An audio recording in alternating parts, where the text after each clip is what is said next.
Shalom saudara yang terkasih, kembali kita bertemu lagi untuk pembahasan firman Tuhan dengan tema apakah engkau memiliki air hidup di dalam hati kita.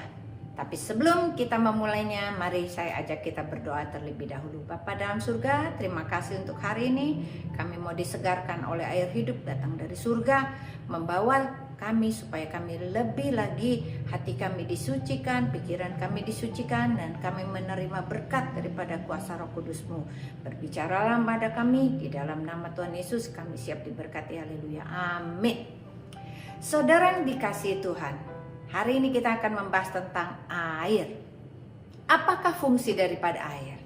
Ternyata tubuh kita itu 70% terdiri dari air. Tidak ada seorang pun yang sanggup hidup tanpa air. Berarti begitu pentingnya air. Mengapa air begitu penting? Ternyata air itu akan membersihkan racun-racun dari tubuh kita. Fungsi air juga membawa semua vitamin-vitamin ke otak kita dan seluruhnya. Membawa ke dalam seluruh peredaran darah tubuh kita. Kita perlu air. Kita perlu air supaya memberikan nutrisi di dalam tulang-tulang kita. Oleh karena itu betapa pentingnya air ini. Tuhan Yesus berkata begini,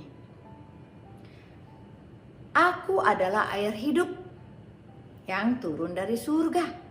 Aku juga adalah roti hidup turun dari surga." Darah Yesus menjadi minuman, tubuh Yesus menjadi makanan. Tugas utama manusia adalah mencari Dia. Kata Tuhan Yesus berkata, "Kalau engkau haus, mari datang kepadaku, dan aku akan berikan engkau minum. Pada saat engkau minum, dari dalam hatimu akan berubah menjadi mata air, dan mata air itu akan membual-bual dan menjadi sungai." Bagaimana cerminan dalam kehidupanmu? Apakah di dalam hatimu engkau sudah menjadi mata air? Atau engkau belum menjadi mata air karena engkau tidak pernah minum? Apakah itu minum? Ternyata kita minum. Kita harus datang dalam kehausan, lapar, dan dahaga akan firman Tuhan. Dengan kita datang kepada Tuhan, kita menyembah Dia, itu sebetulnya jiwa kita yang haus dan dahaga akan dipuaskan oleh kehadiran daripada Roh Kudus yang memberi minum kepada jiwamu, yang memberikan minum kepada rohanimu. Betapa pentingnya orang mencari minum. Jikalau kita haus kita minum daripada Tuhan. Maka setelah kita minum, akan terjadi sesuatu perubahan di dalam hati kita. Yang air yang tadinya Tuhan kasih mengalir di hati kita akan berubah menjadi mata air. Dan mata air itu tidak boleh diam. Karena kalau mata air itu diam, tidak mengalir, maka akan menjadi danau atau got yang mati.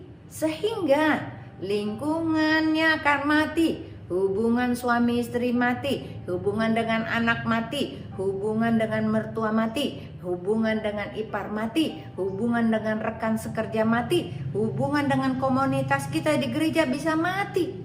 Karena ternyata kalau engkau minum, tetapi tidak menjadi mata air, mengalir, diam di tempat, tidak menjadi sungai, maka penyakit-penyakit yang datang di dalam kehidupanmu dan ke dalam kehidupanku. Mari kita akan membahas firman Tuhan dan kita mencari rahasia supaya kita semua disegarkan dan kita tidak pernah sama lagi. Mari saya angkat firman Tuhan. Pembacaan kita dari Yohanes 7 ayat 37b dan 38 yang berkata begini. "Barang siapa haus, baiklah ia datang kepadaku dan minum. Barang siapa percaya kepadaku, seperti yang dikatakan oleh kitab suci. Dari dalam hatinya akan mengalir aliran-aliran air hidup. Wahyu 7 ayat 17 berkata begini, sebab anak domba yang di tengah-tengah tahta itu akan mengembalakan mereka dan akan menuntun mereka ke mata air kehidupan. Dan Allah akan menghapus segala air mata dari mata mereka.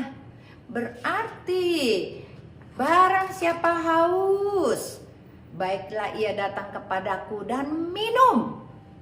Apakah engkau sudah minum firman Tuhan hari ini? Supaya engkau tidak lagi haus dan dahaga akan kebenaran.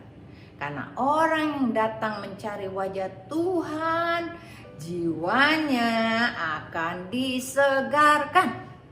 Mari kita lihat lagi hal apa aja yang harus kita belajar hari ini.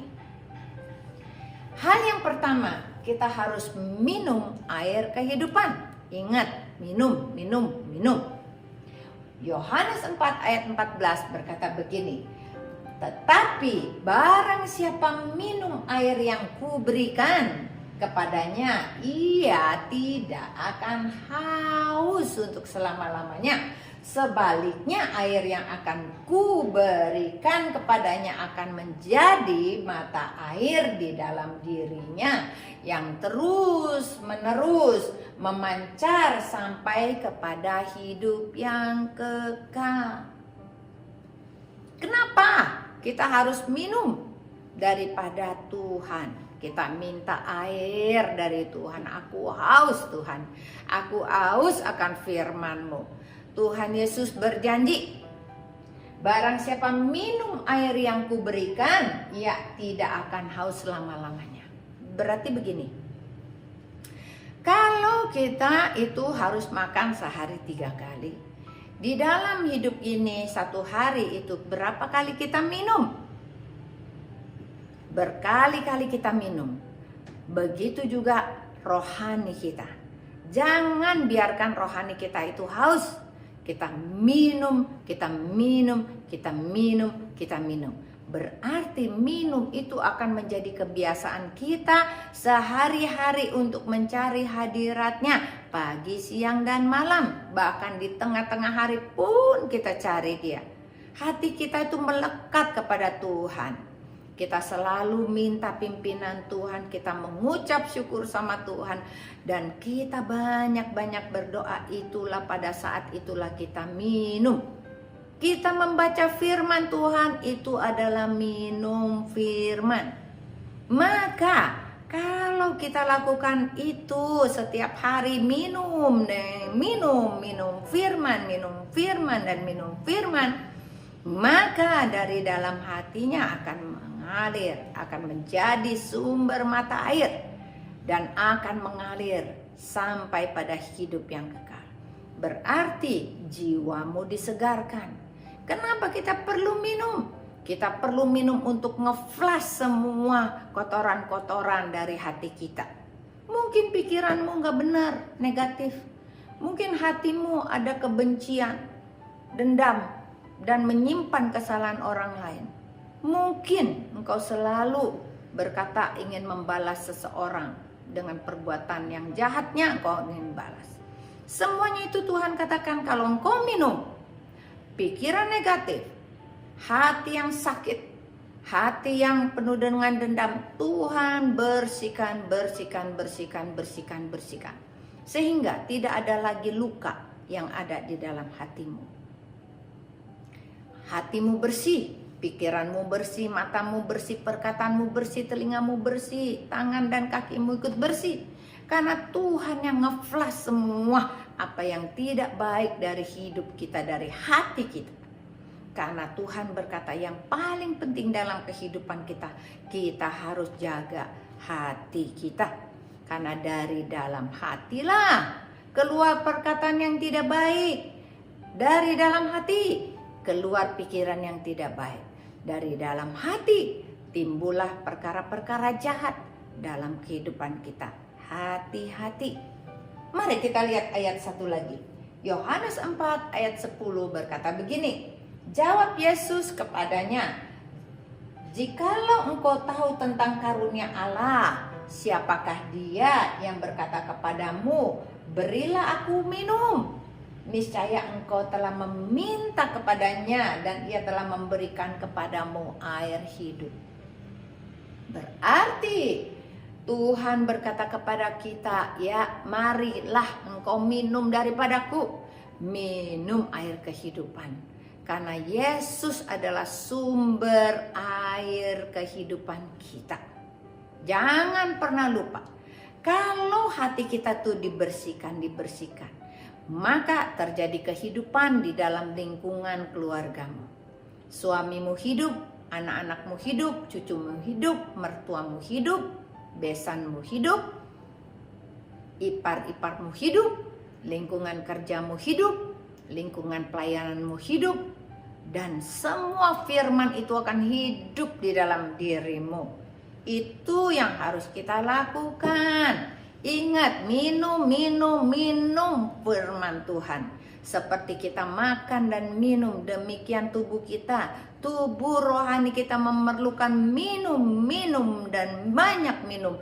Kita perlu firman Tuhan, kita perlu menyembah Dia dalam nama Yesus. Itu hal yang pertama. Hal yang kedua yang harus kita ingat lagi, mata air harus akan menjadi sungai.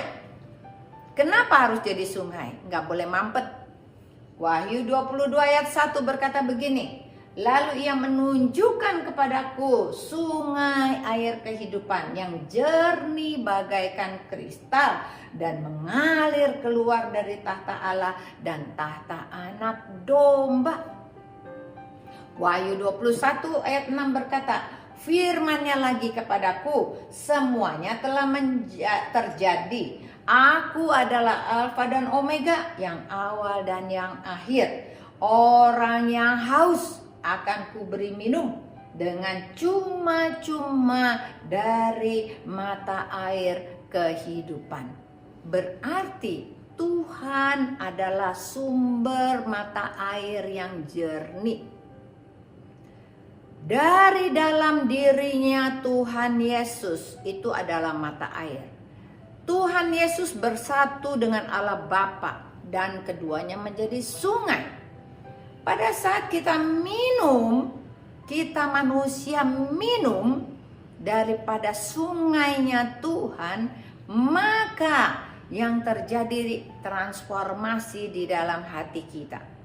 Hati kita itu harus menjadi mata air juga. Karena Yesus adalah mata air. Hati kita harus juga jadi mata air. Dan mata air dari hati kita ini harus penuh dan mengalir dan berubah menjadi sungai.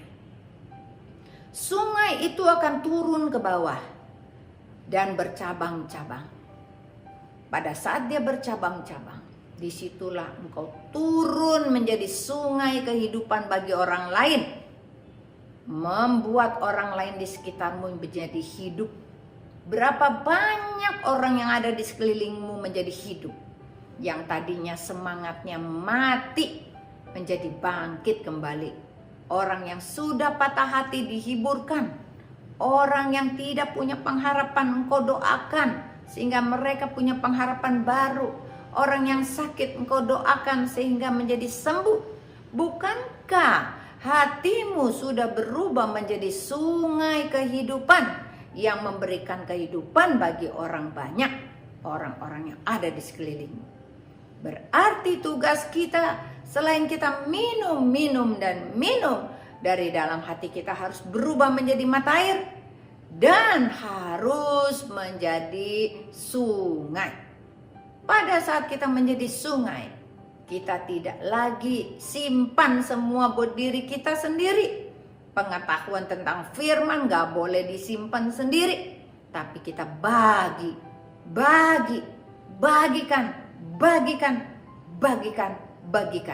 sehingga engkau menjadi saksinya Tuhan. Itulah tugas kita, supaya kita memelihara air kehidupan ini. Kalau kita bagi, kita dapat lagi yang baru. Kita bagi, kita salurkan, kita dapat lagi yang baru. Kita salurkan lagi, kita dapat lagi yang baru. Jangan berdiam diri. Menjadi orang percaya tidak boleh pasif. Menjadi orang percaya engkau harus menjadi berkat buat orang lain.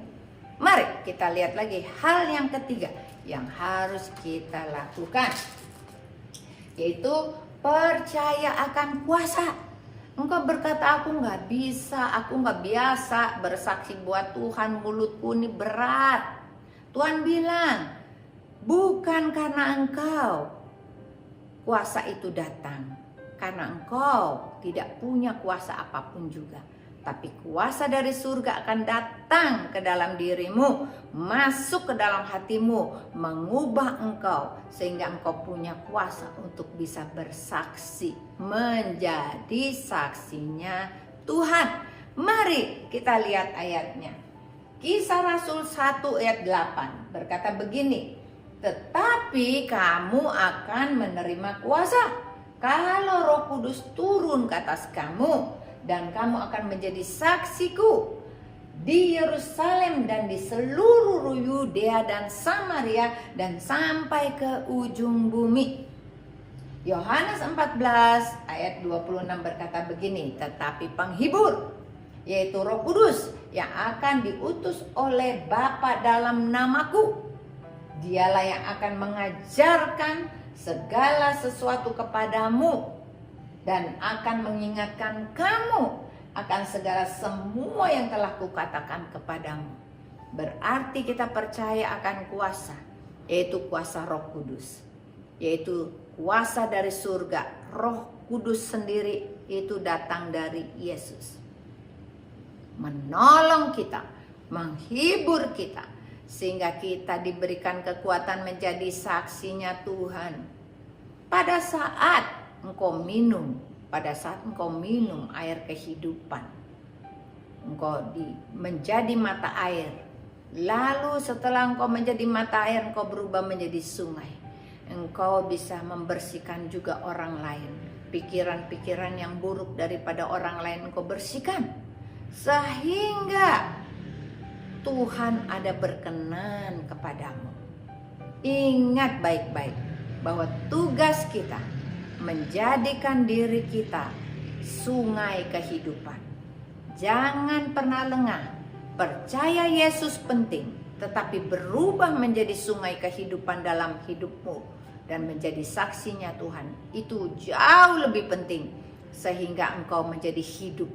Karena banyak orang yang percaya kepada Tuhan Yesus, tetapi di dalam hatinya itu mati. Lingkungannya mati, hubungan suami istri mati, hubungan dengan anak mati, hubungan dengan mertua mati, hubungan di gereja mati, hubungan di kantor mati, semua mati. Kenapa? Karena orang tersebut tidak pernah mau minum setiap hari. Minum itu harus setiap hari, bukan 1 minggu sekali. Bukan kita ke gereja cukup 1 minggu 1 kali, tidak bisa, engkau tetap akan haus.